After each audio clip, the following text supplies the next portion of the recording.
কক্সবাজারের কুতুবদিয়া উপজেলার বিভিন্ন সরকারি প্রাথমিক বিদ্যালয় পরিদর্শন করেছে প্রাথমিক ও গণশিক্ষা উপদেষ্টা ডাক্তার বিধান রঞ্জন রায় পোদ্দার।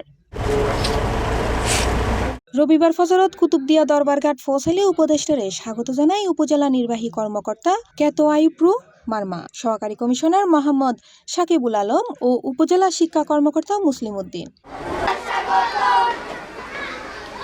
প্রাথমিক ও গণশিক্ষা উপদেষ্টা ডাক্তার বিধান রঞ্জন রায় পোদ্দার উত্তর লেমশিখালী সরকারি প্রাথমিক বিদ্যালয়, পূর্ব দুরুং সরকারি প্রাথমিক বিদ্যালয়, কোয়ারবিল সরকারি প্রাথমিক বিদ্যালয় ও দক্ষিণ দুরুং লাইট হাউস পরিদর্শন করে।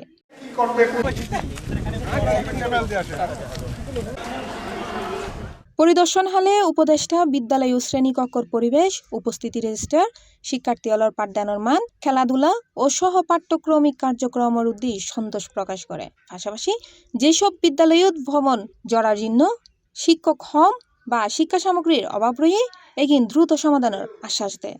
উপদেষ্টা হয় আমি 3টা স্কুল পরিদর্শন করেছি, লেমশখালী, তারপরে পূর্ব ধুরুং, আর এটা হচ্ছে গিয়া কোয়ারবিল। 3টা পরিদর্শন করেছি।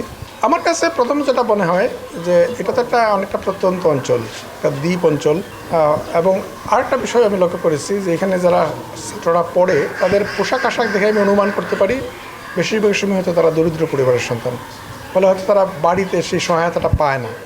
পড়াশোনা পুরোটাই স্কুলের উপর নির্ভর করে। কোথাও কোথাও দেখছি যে তারা ভালোই পড়ছে, কোথাও কোথাও মানটা ঠিক আশানুরূপ না, আরও ভালো হওয়া প্রয়োজন। এবং আমি তো দেখাচ্ছি, আমি বলে আসতেছি, পরামর্শ দিচ্ছি। আপনি যে সমস্যাটা বললেন যে প্রান্তিক পর্যায়ে শিক্ষকের সমস্যা, এটা হচ্ছে আমাদের জাতীয় রোগ। ফলে এটা শুধু প্রাইমারির রোগ না, এটা সবখানেরই রোগ। কারণ এখন আমাদের সবাই শহরমুখী হতে চায়, সেই জন্যই সমস্যাটা।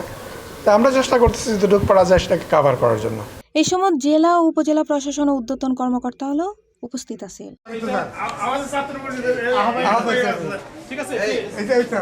C plus TV, Chittagong.